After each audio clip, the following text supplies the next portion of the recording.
عقل مند، علم دوست اور کم گو ہوتا ہے، اور احمق بھی جب تک خاموش رہتا ہے عقل مند شمار ہوتا ہے۔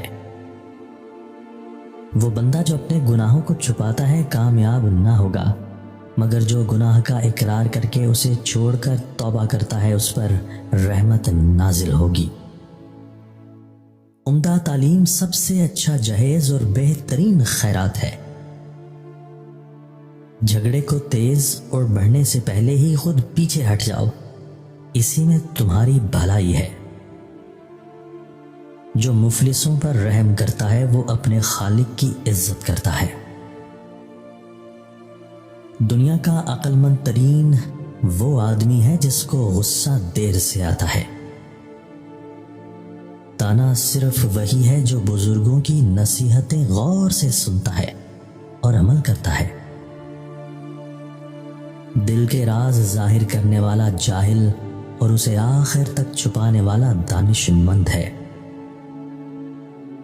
اگر نیک کردار اور علم میں کمال حاصل کرنا ہے تو جہالت کی باتوں اور بد کرداری کے قریب مت بھٹکو۔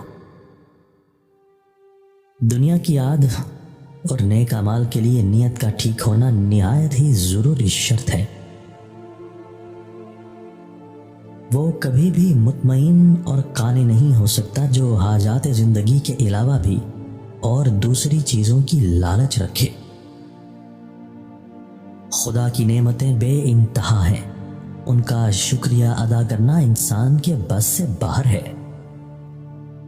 روح کی غذا اور زندگی صرف اور صرف حکمت میں پوشیدہ ہے۔ اگر تم لوگوں کی غلطیوں کو معاف کرو گے تو اللہ تمہاری غلطیوں کو معاف کر دے گا۔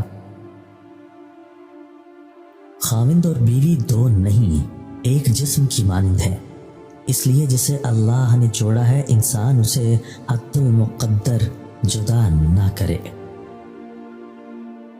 بدن کی طاقت کو بڑھا دینے والی 3 نرم غذائیں: اول جس سبزی کا رنگ گہرا سبز ہو وہ کھائیے، دوم لہسن اور ادرک کچھ کھائیے، سوم ناشپاتی کا رس دن میں 2 بار پئیں۔ جب تم خیرات کرو تو جو تمہارا دایاں ہاتھ کرتا ہے اس کی خبر بائیں ہاتھ کو نہ ہو۔